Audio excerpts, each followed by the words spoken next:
Assalamualaikum warahmatullahi wabarakatuh. Bismillahirrahmanirrahim. Alhamdulillahi rabbil alamin. Wassalatu wassalamu ala ashrafil anbiya'i wal mursalin sayyidina wa habibina Muhammadin wa ala alihi wa ashabihi wa man tabi'ahu ila yaumiddin. Amma ba'du. Para pendengar yang saya muliakan, alhamdulillah, pada malam hari ini kita bisa berjumpa kembali dalam kajian kita, dalam kajian fikih, kajian kitab takrib. Alhamdulillah, dalam kajian kita yang lalu telah kita pelajari dan telah kita baca mengenai masalah sholat istisqa, yaitu sholat untuk meminta hujan.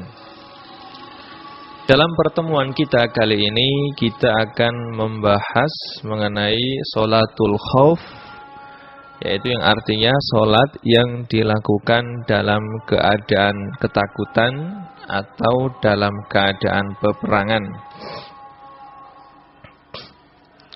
Bismillahirrahmanirrahim. Qala al-musannifu rahimallahu ta'ala wa nafa'ana bi ulumihi fid dharain. Amin. Faslun wa salatul khawfi ala thalathati adrub. Ahaduha ayyakuna al-aduwu fi ghairi jihatil qiblah fayufarriquhum al-imamu firqataini, firqatan taqifu fi wajhil adu wa firqatan taqifu khalfahu fayusalli bil firqati allati khalfahu rak'atan thumma tutimmu li nafsiha wa tamdi ila wajhil adu wa taji'u ta'ifatul ukhra wa yusallu biha rak'atan thumma tutimmu li nafsiha thumma yusallimu biha. Asani ayyakuna al-aduwu fi jihatil qiblah fayasuffuhum al-imamu saffaini wa yuhrimu bihim fa idza sajada ma'ahu ahadus saffaini wa waqafa as-safful akhar yahrusuhum fa idza rafa'a sajadu wa lahiqu. Atsalitsu ayyakunu fi shiddatil khaufi wal tihamil harbi fayusalli kaifa amkanahu rajilan aw rakiban mustaqbilal qiblati wa ghaira mustaqbilin laha. Ini adalah cara salat dalam keadaan peperangan atau dalam keadaan ketakutan yang diterangkan oleh Imam Abi Suja. Intinya, salat khauf, yang dimaksud dengan salat khauf adalah salat yang dikerjakan dalam keadaan peperangan. Dalam peperangan. Karena dalam keadaan peperangan adalah keadaan yang sangat menakutkan. Dan sebagaimana kita ketahui bersama bahwasanya ahkamu syar'i, hukum-hukum Islam itu selalu berubah. Jadi hukum dalam keadaan aman berbeda dengan hukum dalam keadaan ketakutan. Hukum dalam keadaan luas itu berbeda dengan hukum ketika seseorang dalam keadaan terjepit. Karena Allah Subhanahu wa taala la yukallifullahu nafsan illa wus'aha. Allah Subhanahu wa taala tidak akan memerintah hambanya sesuatu yang tidak bisa dia lakukan. Allah Subhanahu wa ta'ala, segala perintah Allah Subhanahu wa ta'ala adalah perintah yang mudah yang bisa dilakukan oleh setiap orang hamba muslim. Setiap orang muslim selalu bisa mengerjakan perintah yang diperintahkan oleh Allah Subhanahu wa ta'ala. Kalau orang tersebut dalam keadaan ketakutan, otomatis Allah Subhanahu wa ta'ala dalam keadaan seperti ini mensyariatkan hukum yang sesuai dengan keadaan tersebut. Kalau orang tersebut dalam keadaan aman, maka Allah Subhanahu wa taala akan menyelesaikan, memerintahkan atau mensyariatkan hukum sesuai dengan keadaan hamba tersebut berada. Jadi, syariat Islam adalah syariat yang cocok, yang bisa dilakukan oleh setiap insan dalam berbagai keadaan. Syariat Islam adalah syariat yang cocok di segala tempat dan di segala zaman dan di setiap keadaan. Karena memang syariat Islam adalah syariat yang luas yang sesuai dengan zaman dan keadaan seorang hamba muslim. Maka dalam keadaan orang Islam berperang atau dalam keadaan berjaga-jaga untuk menjaga diri dari serbuan musuh yang mendadak, di sini Allah Subhanahu wa taala, Rasulullah sallallahu alaihi wasallam mengajarkan kepada kita bagaimana cara mengerjakan salat dalam keadaan seperti ini. Itu semua adalah agar orang Islam selalu menyambungkan dirinya dengan Allah Subhanahu wa taala. Karena apalagi dalam keadaan peperangan seperti ini, maka seorang hamba lebih butuh untuk lebih dekat kepada Allah Subhanahu wa taala, karena sebuah pertolongan dan sebuah kemenangan itu semuanya adalah bisa kita dapatkan dari pertolongan Allah Subhanahu wa taala semata. Di sini Imam Muslim dalam kitabnya Shahihul Muslim menyebutkan ada 6 cara yang telah dilakukan oleh Rasulullah SAW ketika beliau dalam keadaan peperangan. Dan untuk Imam Syafi'i, dalam madhabnya Imam Syafi'i dari 6 cara tersebut beliau memilih 4 cara. Cuma Imam Abi Suja dalam kitabnya di sini menerangkan kepada kita 3 cara. Nanti untuk cara yang keempat akan saya sebutkan. Salat khauf atau salat dalam keadaan peperangan, di sini dalam keadaan peperangan ini bisa kita bagi menjadi 2 kategori. Yang pertama adalah keadaan peperangan yang mana orang Islam atau pasukan Islam masih dalam keadaan berjaga-jaga, dalam keadaan siap siaga untuk menyambut serangan dari musuh. Ini adalah keadaan yang pertama. Keadaan yang kedua adalah ketika sudah berkecamuk peperangan. Ketika di sini disebutkan oleh Imam Abi Suja fi iltihamul harbi, dalam keadaan perang sudah berkecamuk, orang Islam bertemu dengan orang kafir dan satu sama lain saling memukul dan menembak. Maka keadaan pertama yaitu keadaan yang berjaga-jaga untuk siap siaga untuk menyambut serangan musuh. Di sini Al-Qur'an Allah Subhanahu wa taala telah menyebutkan, telah mengajarkan cara kita melakukan sholat, cara kita beribadah dalam keadaan kita berjaga-jaga dan siap sedia, siap siaga untuk menyambut serangan musuh yang ada. Allah Subhanahu wa taala berfirman dalam suratnya An-Nisa, surat An-Nisa dalam Al-Qur'an, dalam surat An-Nisa ayat 102, Allah Subhanahu wa taala berfirman, wa idza kunta fihim fa aqamta lahumus sholata faltakum ta'ifatun minhum ma'aka wal ya'khudhu aslihatahum fa idza sajadu falyakunu min wara'ikum wal ta'ti ta'ifatun ukhra lam yusallu falyusallu ma'aka wal ya'khudhu hidrahum wa aslihatahum waddal ladzina kafaru an taghfuluna law taghfuluna an aslihatikum wa amti'atikum fayamiluna 'alaikum mailatan wahida wala junaha 'alaikum in kana bikum adhan min matarin aw kuntum marda an tadau aslihatakum wa khudhu khidrakum innallaha a'adda lil kafirina 'adzaban muhina, yang artinya wa idza kunta fihim, dan apabila engkau wahai Muhammad berada di tengah-tengah sahabatmu, fa aqamta lahumus shalah, lalu engkau hendak melaksanakan salat berjamaah bersama-sama mereka, faltakum ta'ifatun minhum ma'aka, maka hendaklah segolongan dari mereka berdiri salat sertamu dan menyandang senjata mereka, wal ya'khudhu aslihatahum fa idza sajadu falyakunu min wara'ikum, kemudian apabila mereka yang salat bersamamu sujud setelah menyempurnakan 1 rakaat, falta'ti ta'ifatun ukhra lam yusallu, maka hendaklah mereka pindah dari belakangmu untuk menghadapi musuh. Falta'ti ta'ifatun ukhra lam yusallu falyusallu ma'aka wal ya'khudhu khidrahum wa aslihatahum, dan hendaklah datang golongan yang lain yang belum salat lalu mereka salat bersamamu, dan hendaklah mereka siap-siap siaga dan menyandang senjata mereka. Waddal ladzina kafaru law taghfuluna an aslihatikum wa amti'atikum fayamiluna 'alaikum mailatan wahidah. Orang-orang kafir ingin agar kamu lengah terhadap senjatamu dan harta bendamu, lalu mereka menyerbu kamu sekaligus.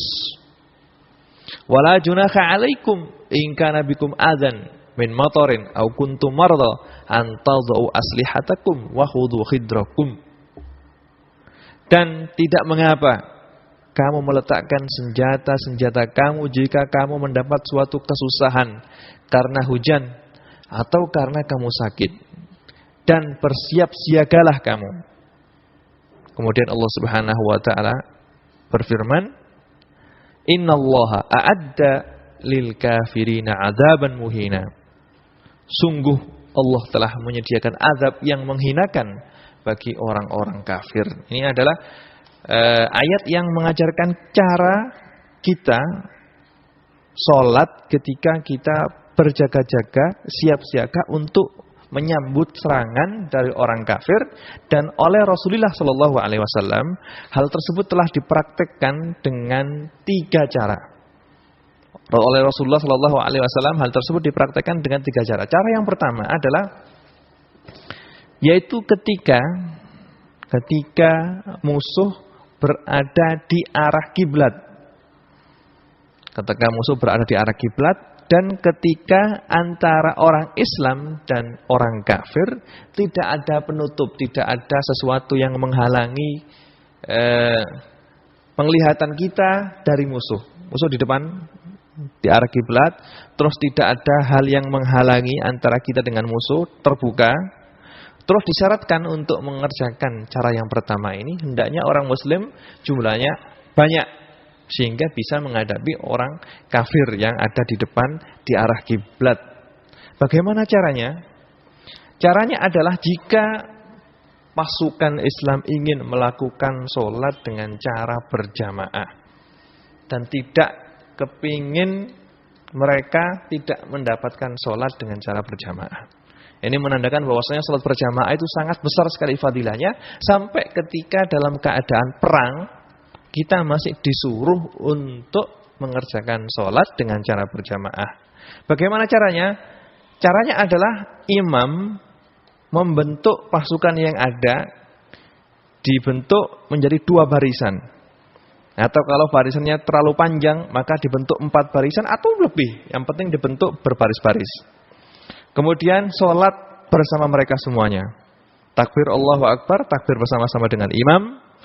Kemudian ketika imam sujud, rukuk bersama, iktidal bersama. Dan ketika imam sujud, maka yang sujud bersama imam ketika itu adalah barisan yang paling depan, yang di belakangnya imam langsung. Ini kalau prajurit tersebut oleh imam dijadikan 2 barisan. Kalau dijadikan 4 barisan, maka yang sujud ketika itu bersama dengan imam adalah barisan yang pertama dan yang kedua.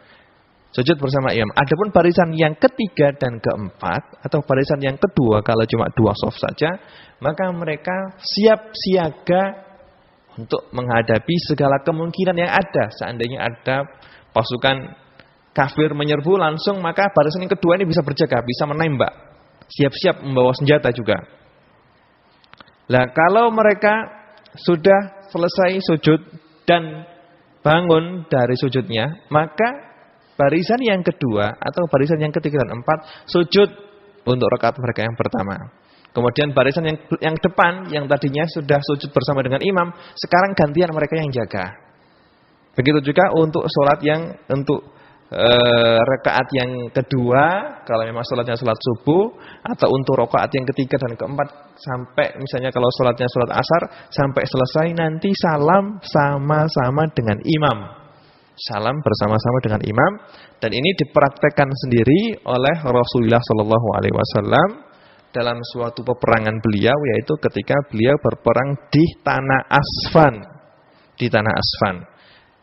Imam Bukhari meriwayatkan sebuah hadis bagaimana yang disebutkan, yang diriwayatkan oleh sahabat Ibnu Abbas radhiyallahu anhuma, Beliau berkata, qaman nabiyyu sallallahu alaihi wasallam wa qaman nasu ma'ahu, fakabbara wa kabbaru ma'ahu, wa raka'an nasu minhum. Summa sajada wa sajadu ma'ahu, summa qama lisaniyati, faqama alladhi sajadu wa harasu li ikhwanihim. Wa ata ta'ifatun ukhra, faraka'u wa sajadu ma'ahu, wan nasu kulluhum fi shalah, walakin yahrusu ba'dhuhum ba'dhan. Ini adalah cara yang dipraktekkan oleh Rasulullah sallallahu alaihi wasallam ketika beliau berada di Asfan, sebagaimana disebutkan oleh Imam Bukhari dan Imam Muslim, yaitu imam ketika itu Rasulullah Shallallahu Alaihi Wasallam membentuk pasukan menjadi dua barisan. Barisan yang pertama sholat dengan imam, terus ketika mereka sujud, maka sujudlah barisan yang pertama. Barisan yang kedua tidak boleh sujud, tapi masih berdiri menjaga. Kalau seandainya ada tembakan mendadak, langsung bisa menyambut tembakan tersebut. Nah, nanti kalau sudah pas barisan yang pertama sudah berdiri bersama dengan imam, maka barisan yang kedua baru sujud, menyempurnakan sujudnya. Nanti barisan yang pertama menjadi penjaga, menjadi haris. Nanti kalau sudah selesai barisan yang kedua sujud, lalu kembali untuk berdiri, kemudian mengikuti imam. Nanti kalau ditujukan untuk rakaat yang kedua seperti itu, barisan yang pertama dulu yang sujud, kemudian barisan yang kedua nanti menyusul sampai salam dan salam bersama-sama dengan imam. Dan ini adalah yang seperti saya katakan tadi, jika musuh berada di arah kiblat dan antara musuh dan orang Islam tidak ada yang menghalang-halangi, sehingga orang Islam bisa melihat musuh dengan jelas. Dan orang Islam ketika itu dalam keadaan banyak, jumlahnya banyak, bisa mengimbangi jumlah daripada orang muslim, orang musyrik. Dan hendaknya dalam hal ini sholatnya harus lebih menjauh sedikit dari musuh. Kira-kira tombak atau panah itu tidak bisa mengenai orang Islam, atau kira-kira tembakan itu tidak bisa mengenai orang Islam, maka bisa mempraktekkan cara yang pertama ini. Cara yang kedua, yaitu ketika musuh berada di lain arah kiblat. Jadi musuh itu berada di sebelah kanan orang Islam, atau sebelah kiri, atau di belakang, atau di depan di arah kiblat, tapi di sana ada yang menghalang-halanginya sehingga orang Islam tidak bisa melihat musuh dengan jelas. Maka dalam keadaan seperti ini, di sana ada cara yang telah diajarkan oleh Rasulullah SAW. Cara yang pertama yaitu imam atau kepala pasukan ketika itu membagi prajurit muslim menjadi dua bagian. Bagian yang pertama sholat bersama imam, dan bagian yang kedua berangkat atau maju ke medan perang untuk menjaga temannya yang sholat. Jadi kalau musuh itu berada di selain arah kiblat, di kanan orang Islam, atau di kiri atau di belakang, atau di depan kiblat, di arah kiblat, tetapi antara orang Islam dan antara orang kafir ada sesuatu yang menghalanginya sehingga orang Islam tidak bisa melihat orang kafir dalam keadaan jelas, dengan jelas. Maka caranya adalah imam atau kepala pasukan membagi pasukan menjadi dua bagian. Dan dalam hal ini orang Islam jumlahnya harus banyak, sehingga salah satu dari bagian, tadi kan dibagi menjadi dua bagian, salah satu dari bagian ini bisa mengimbangi orang kafir. Kalau misalnya musuhnya yang ada itu misalnya 100, maka jangan sampai setiap kelompok dari orang Islam, dua kelompok ini salah satunya harus lebih dari 50. Sehingga bisa ada keseimbangan seandainya ada serangan yang mendadak. Maka kalau imam telah membagi prajurit muslim menjadi dua bagian, sekarang imam sholat dengan kelompok yang pertama. Kelompok yang kedua berangkat untuk menjaga kelompok yang sedang sholat dan menghadapi musuh. Imam sholat dengan kelompok yang pertama, sholat 1 rakaat. Sholat 1 rakaat. Jika imam berdiri untuk rakaat yang kedua, maka kelompok yang sedang sholat tersebut niat mufarokoh bersama dengan imam, kemudian menyempurnakan sholatnya dengan cara sendiri-sendiri. Imam masih berdiri rakaat yang kedua, tidak rukuk terlebih dahulu. Setelah itu, setelah kelompok yang pertama yang sholat dengan imam menyelesaikan sholat sendiri-sendiri selesai, langsung mereka kalau sudah selesai sholat langsung menghadap musuh. Nah, yang tadinya kelompok yang kedua yang berjaga-jaga menghadapi musuh tadi bisa sekarang sekarang sholat bersama imam. Sholat bersama imam pada rakaat yang kedua. Jadi kelompok yang kedua sholat dengan imam pada rakaat yang kedua. Nah, nanti kalau sudah rukuk, imam rukuk, sujud dan sujud. Nanti kalau sudah tasyahud, maka kelompok yang pertama, yang kedua tadi ini berdiri, terus menambah satu rakaat, terus nanti salam bersama-sama dengan imam. Dan ini adalah sholat yang dipraktekkan oleh Rasulullah SAW ketika beliau di suatu peperangan beliau, yaitu di peperangan Dzatur Raqa, di peperangan Dzatur Raqa. Dan ini adalah seperti yang disebutkan dan diriwayatkan oleh Imam Bukhari dan Imam Muslim dari sahabat Saleh bin Hawad, dari orang-orang atau para sahabat yang mengikuti peperangan Dzatur Raqa bersama dengan Rasulullah sallallahu alaihi wasallam. Anna ta'ifatun saffat ma'ahu wa ta'ifatun wujahal adu fa shalla billati ma'ahu rak'atan summa thabata qa'iman wa atamu li anfusihim summa in sarafu fa saffu wujahal adu wa ja'at ta'ifah ukhra fa shalla bihim rak'ah allati baqiyat min salatihi summa thabata jalisan wa atamu li anfusihim summa sallama bihim. Jadi Rasulullah Shallallahu Alaihi Wasallam dalam peperangan Dzatur Raqa ini membagi prajurit Muslim menjadi dua bagian. Bagian yang pertama sholat dengan beliau sampai satu rakaat. Kemudian orang yang sholat bersama beliau ini semuanya niat mufaraqah, terus menyempurnakan sholat mereka sendiri-sendiri, terus langsung menghadapi musuh. Terus yang tadinya menghadapi musuh kembali kepada Rasulullah, sholat bersama Rasulullah, sholat rakaat yang kedua. Setelah ketika Rasulullah Shallallahu Alaihi Wasallam dalam keadaan tasyahud, mereka menyempurnakan menambah satu rakaat, kemudian salam bersama-sama. Ini adalah sholat Dzatur Raqa. Untuk cara yang ketiga yang tidak disebutkan oleh Imam Abi Suja di sini adalah Rasulullah Shallallahu Alaihi Wasallam sebagaimana yang disebutkan dalam Bukhari dan Muslim. Rasulullah Shallallahu Alaihi Wasallam membagi orang Islam menjadi dua bagian. Kemudian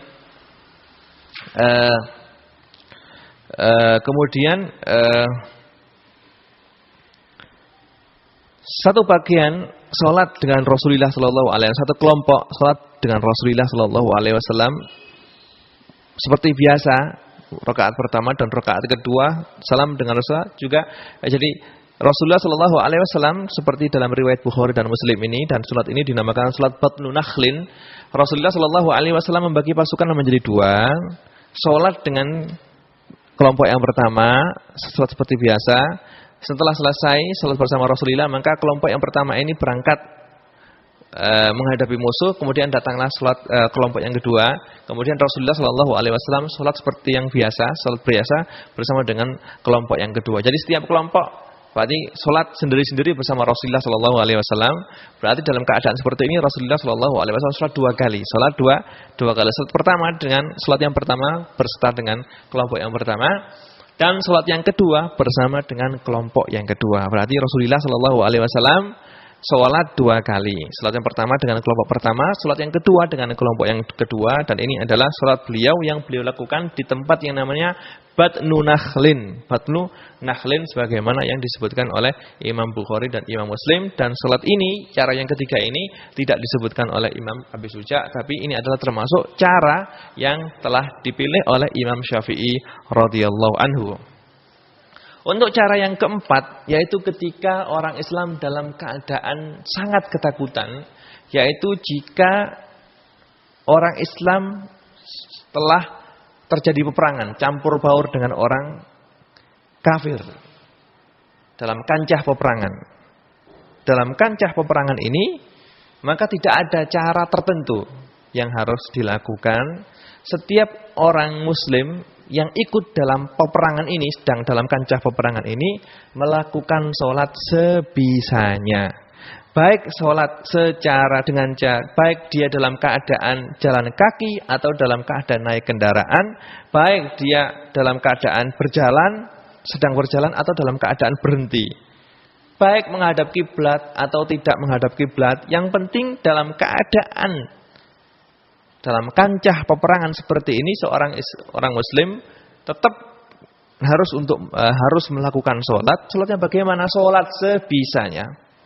Sholat sebisanya. Untuk rukuk dan sujud dilakukan dengan cara apa? Dengan cara bagaimana? Dengan cara isyarah dengan kepala, dengan cara isyarah dengan kepala, dengan menundukkan kepala untuk rukuk, begitu juga untuk sujud dengan menundukkan kepala. Dan dalam keadaan seperti ini dimakfu, diperbolehkan. Kalau dalam keadaan biasa, gerakan yang banyak membatalkan sholat. Tapi dalam keadaan peperangan seperti ini, gerakan banyak tidak membatalkan sholat. Tidak membatalkan sholat. Jadi semua yang membatalkan sholat, itu dimakfu dalam keadaan seperti ini. Misalnya gerakan banyak dimakfu. Hal ini, sholat dalam keadaan seperti ini telah diterangkan dalam Al-Quran. Allah subhanahu wa ta'ala telah berfirman, hafidhu ala sholawati wa sholatil wusta wa qumu lillahi qanitin fa in khiftum farijalan aw rukbana fa idza amintum fadhkurullaha kama 'allamakum ma lam takunu ta'lamun. Yang artinya hafidhu ala sholawati, peliharalah semua sholat, wassolatil wusta, dan solat wusta, solat asar. Waqumu lillahi qanitin, dan laksanakan solat karena Allah dengan khusyuk. Fa in khiftum, jika kamu takut ada bahaya, farijalan aw rukbana, maka solatlah sambil berjalan kaki atau dalam kendaraan. Fa idza amintum fadhkurullaha kama 'allamakum. Kemudian apabila telah aman, maka ingatlah Allah atau sholatlah sebagaimana Dia telah mengajarkan kepadamu. Fa idza amintum fadhkurullaha kama 'allamakum ma lam takunu ta'lamun. Dan sholatlah sebagaimana Dia telah mengajarkan kepadamu apa saja yang tidak kamu ketahui. Maka Allah subhanahu wa ta'ala memerintahkan kita untuk benar-benar menjaga salat kita, memelihara salat kita, khususnya salatul wusta, salat asar. Kemudian Allah subhanahu wa ta'ala berfirman, fa in khiftum, jika kamu dalam keadaan bahaya, dalam keadaan peperangan, farijalan aw rukbana, maka kamu boleh salat sambil berjalan kaki atau berkendaraan. Ini adalah Allah subhanahu wa ta'ala tetap memerintahkan hambanya untuk melakukan salat meskipun dalam keadaan kancah peperangan. Imam Bukhari telah meriwayatkan sebuah hadis dari sahabat Ibnu Umar radhiyallahu anhuma.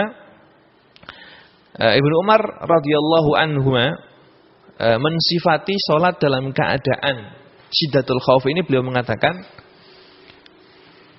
fa in kana khaufun huwa ashaddu min dzalik sallu rijalan qiyaman ala aqdamihim aw rukbanan mustaqbilil kiblati aw ghairu mustaqbiliha.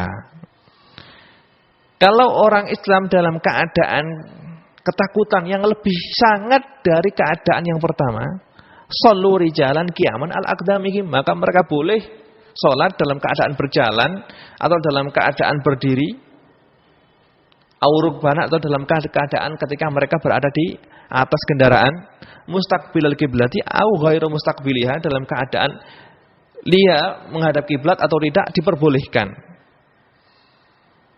Qala Malik qala Nafi' la ara Abdullah bin Umar dzakara dzalika illa an Rasulillah sallallahu alaihi wasallam. Imam Nafi' mengatakan bahwasanya Ibnu Umar menyebutkan hal ini karena beliau melihat langsung apa yang telah dipraktekkan oleh Rasulullah sallallahu alaihi wasallam. Dalam riwayatnya Imam Muslim, fasalli raqiban aw qa'iman tumi'u ima'an, maka salatlah sebisa kamu dalam keadaan kamu di atas kendaraan atau kamu dalam keadaan berjalan, tumi'u ima'an, dan kamu melakukan pekerjaan salat dengan cara bagaimana? Dengan cara isyarat dengan kepala. Dan seperti yang saya sebutkan tadi, dalam keadaan seperti ini, maka setiap gerakan yang mana dalam keadaan biasa bisa membatalkan salat. Karena gerakan yang banyak, yang berulang-ulang 3 kali, itu membatalkan membatalkan sholat seperti yang kita terangkan dalam mubtilatus sholat kemarin. Dalam keadaan perang ini maka diperbolehkan. Misalnya mau menembak, misalnya butuh gerakan yang banyak, maka boleh. Tapi dalam keadaan seperti ini tidak diperbolehkan untuk bicara, tidak diperbolehkan untuk teriak-teriak. Karena tidak ada hajat atau tidak ada keperluan untuk teriak-teriak. Kecuali teriak-teriak tersebut misalnya ingin mengingatkan, misalnya temannya ada orang kafir yang mau menembak temannya. Maka agar temannya tersebut selamat dari tembakan, bisa dia teriak mengingatkan temannya tersebut. Boleh. Tapi kalau tidak ada darurat, tidak boleh untuk teriak-teriak. Begitu juga kalau kena najis misalnya. Maka kalau najis tersebut najisnya ma'fu, maka sholatnya tetap sah. Kalau misalnya najisnya tidak ma'fu, maka sah sholatnya, tapi nanti kalau sudah selesai wajib untuk mengqadha sholat tersebut.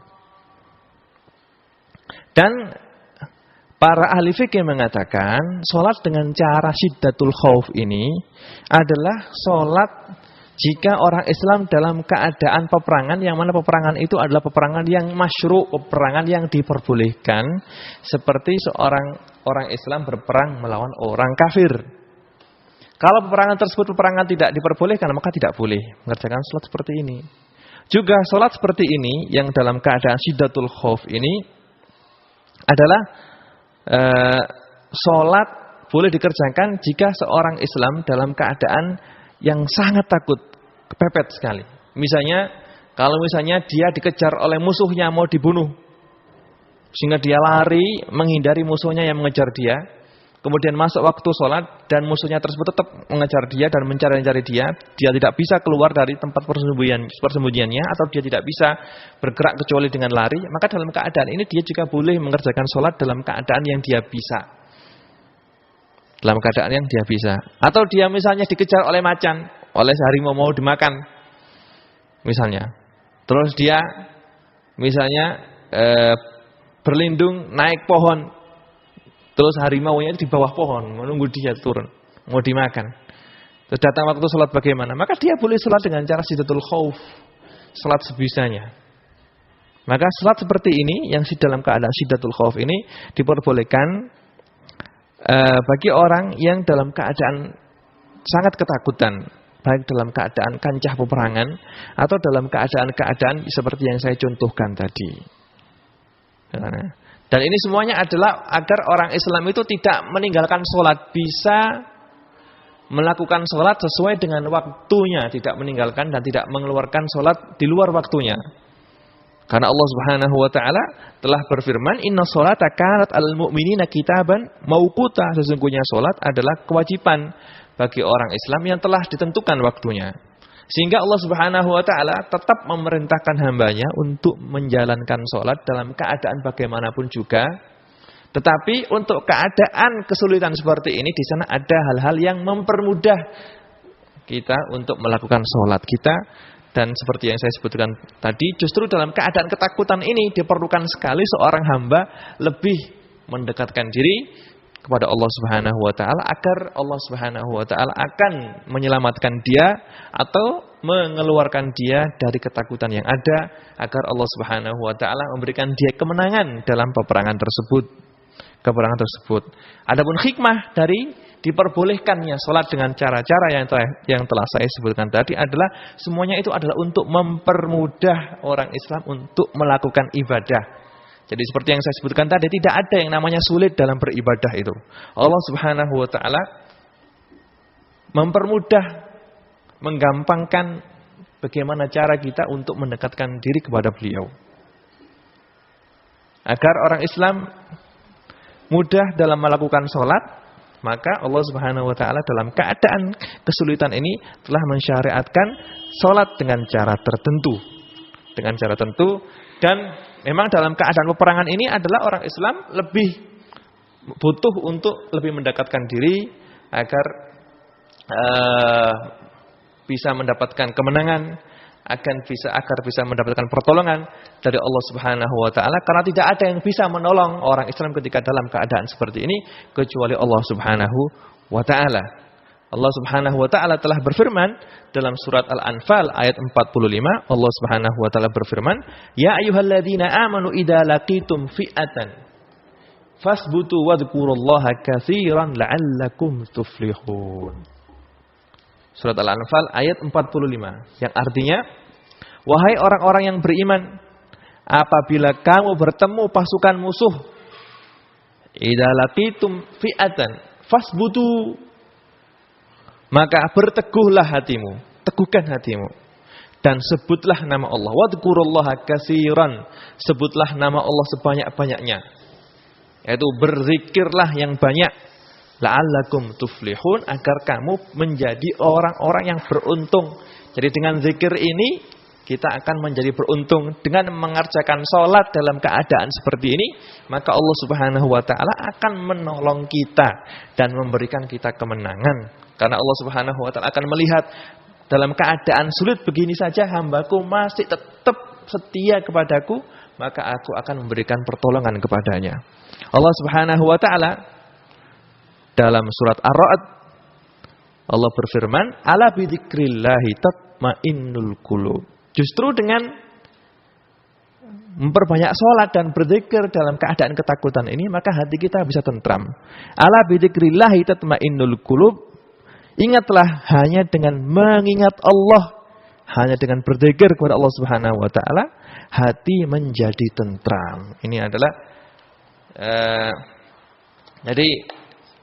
hikmah atau rahasia kita diperintahkan sholat dalam keadaan seperti ini dengan cara-cara seperti yang saya sebutkan tadi adalah agar kita lebih dekat kepada Allah Subhanahu wa ta'ala dan agar hati kita akan lebih tentram dengan janji Allah Subhanahu wa ta'ala, karena Allah Subhanahu wa ta'ala berjanji bahwasanya Allah akan menolong hamba-hambanya yang bertakwa kepadanya.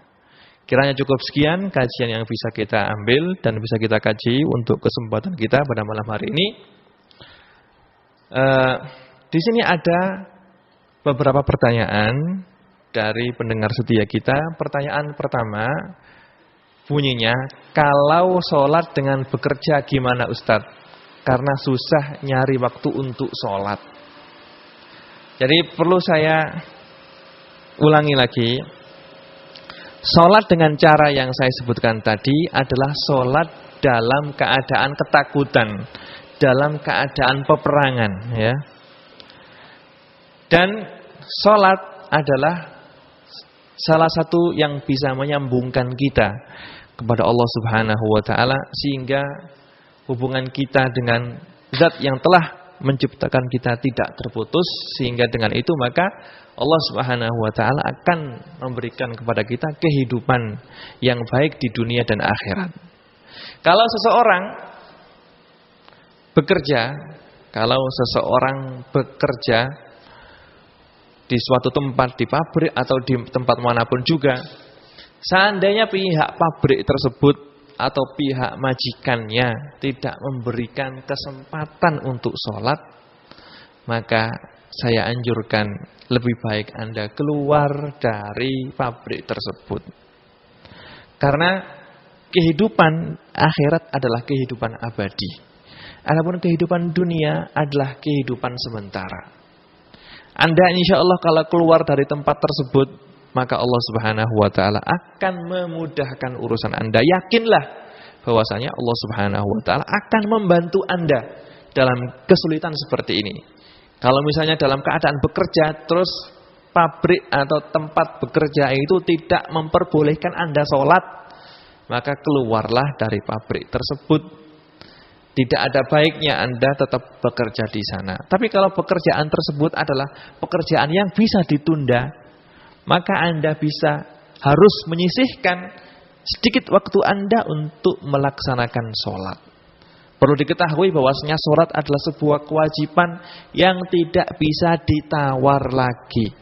Dan insya Allah dengan tertib, dengan istiqomah mengerjakan sholat, Allah Subhanahu wa ta'ala akan memperlancar usaha dan akan memperlancar rezeki Anda. Jadi sholat harus dilakukan dalam keadaan apapun, selagi otaknya masih jalan, orang tersebut harus sholat. Kalau dalam keadaan bekerja, maka Anda harus pandai-pandai mengambil kesempatan. Kalau ada istirahat 10 menit, langsung gunakan kesempatan tersebut untuk sholat. Tapi kalau seandainya pihak perusahaan tidak memberikan kesempatan sama sekali untuk sholat, maka saya sarankan keluar saja Anda dari tempat kerja Anda tersebut. Pertanyaan yang kedua, dilarang bicara dalam khutbah Jumat. Apa boleh menjawab sholawat dari sang khotib? Nah, memang ketika kita sedang dalam keadaan mendengarkan khutbah, kita sunnah untuk diam dan untuk memperhatikan serta memahami khutbah yang dibaca oleh khotib. Dan ketika khotib mengucapkan sholawat, maka sunnah bagi kita untuk menjawab sholawat tersebut tidak apa-apa, karena itu adalah hal yang dituntut dan disunahkan. Jika khatib mengucapkan sholawat, bagi orang yang mendengarkannya harus membalas sholawat tersebut. Tapi kalau khatib dalam keadaan berkhutbah, maka yang sunnah yang harus kita lakukan adalah kita harus diam, memperhatikan dan memahami khutbah yang dibaca oleh sang khatib. Pertanyaan berikutnya, Assalamualaikum warahmatullahi wabarakatuh Ustaz. Saya jawab, Waalaikumsalam warahmatullahi wabarakatuh. Gimana cara mengganti sholat apabila kelewat waktu? Kebanyakan waktu subuh karena ketiduran sebelum waktunya dan bangunnya sampai habis waktu subuh, mohon dibahas. Terima kasih, dibalas terima kasih. Kalau kita misalnya seperti yang saya sebutkan tadi, sholat adalah kewajiban yang mana waktunya telah ditentukan oleh Allah Subhanahu wa taala. Maka sebagai orang yang taat beragama, sebagai orang yang selalu menjalankan perintah Allah Subhanahu wa taala, maka kita usahakan, kita harus berusaha bagaimana kita sholat pada waktunya dan tidak mengeluarkan sholat tersebut dari waktunya. Kalau bisa, kita sholat di awal waktu. Kalau tidak bisa, ya diusahakan jangan sampai kelewat waktu. Kalau misalnya ketiduran, subuh ketiduran, bangun terus lihat jam, sudah jam 6, waktu sudah habis, maka Anda sholat subuh seperti biasa. Sholat subuh seperti biasa 2 rakaat, sudah niatnya adalah niat qadhaan lillahi ta'ala. Cuma apakah wajib untuk niat qadhaan apa tidak? Ini menurut fuqaha tidak wajib. Tidak wajib Anda menyebutkan qadhaan lillahi ta'ala wa adaan. Salat seperti biasa, tetap salat tersebut kalau dilakukan di luar waktunya, maka salat tersebut adalah salat yang qadha hukumnya. Yang qadha hukumnya. Dan saya sarankan kalau memang Anda itu selalu bangun kelewat waktunya, maka kalau bisa, kalau tidurnya tidur secepatnya. Tidur secepatnya. Kalau Anda punya kebiasaan tidur terlalu malam, misalnya di wilayah Arab sini, di Saudi misalnya, kebanyakan orang-orang Saudi itu tidurnya terlalu malam, tidur jam 2, tidur jam 3. Ini adalah kebiasaan jelek. Justru kebiasaan yang dilakukan oleh Rasulullah SAW dan yang dilakukan oleh para sahabatnya, Rasulullah SAW dan para sahabat ketika itu tidur secepatnya. Jadi dulu ahli Madinah, sahabat yang hidup di Madinah, pekerjaan mereka yang banyak adalah bertani. Sehingga mulai pagi sampai sore mereka sibuk dalam sawah mereka dan dalam ladang mereka, dalam kebun mereka. Nah, mereka datang, mereka pulang ke rumah itu mendekati maghrib. Jadi mereka jam 7 setelah sholat isya sudah ngantuk. Maghrib itu sudah asya, sudah makan malam, itu mereka lakukan dalam waktu maghrib. Sehingga di sana ada hadis, idza ja'al asya wa ja'al isya faqaddimul asya atau kama qala sallallahu alaihi wasallam, jika ada makan malam bertepatan dengan sholat maghrib atau bertepatan dengan sholat isya, maka dahulukan makan dulu. Itu berarti mereka itu makannya itu waktu sehabis maghrib atau ketika waktu sholat isya. Dan ketika selesai sholat isya mereka langsung tidur. Dan ini adalah waktu yang baik. Jadi tidur sedini mungkin itu lebih baik dan lebih enak untuk kesehatan Anda daripada Anda tidur jam 3, jam 2 begadang. Itu tidak ada faedahnya. Begadang tanpa ada manfaatnya tidak boleh, malah makruh dalam Islam. Begadang tanpa ada faedahnya. Tapi kalau begadang untuk mutola'ah ilmu, maka diperbolehkan. Ala kulli halin, kalau Anda punya kebiasaan terlambat bangun, maka saya sarankan untuk cepat-cepat tidur. Kalau jam 10 langsung tidur, biar bangunnya nanti sudah enak fresh. Biar bangunnya nanti sudah enak dan fresh. Kalau tidak bisa, misalnya Anda kerja seharian penuh dan murhak, tubuh sangat loyo, maka Anda bisa membaca seperti yang diajarkan oleh Rasulullah SAW kepada putri beliau Sayyidatina Fatimah radhiyallahu anha. Sebelum tidur baca Subhanallah 33 kali, Alhamdulillah 33 kali, Allahu Akbar 33 kali. Insya Allah dengan membaca wirid ini, nanti Anda akan bangun tidur dan tubuh Anda dapatkan, Anda akan merasa enak dan insya Allah akan bisa bangun dan sholat subuh sesuai dengan waktunya. Mudah-mudahan ini kajian, ini saja yang bisa saya sampaikan untuk kajian kita pada malam hari ini. Mudah-mudahan bermanfaat dan bisa kita amalkan, karena ilmu tanpa amal adalah sebagaimana kayak pohon tanpa buah. Nas'alullah subhanahu wa ta'ala ayyaj'ala ilmana hujjatan lana wa yarzuqana al-amal bihi wa sallallahu ala sayyidina Muhammadin wa ala alihi wa sahbihi wa sallam. Subhana rabbika rabbil izzati amma yasifun wa salamun alal mursalin walhamdulillahi rabbil alamin. Wassalamu alaikum warahmatullahi wabarakatuh.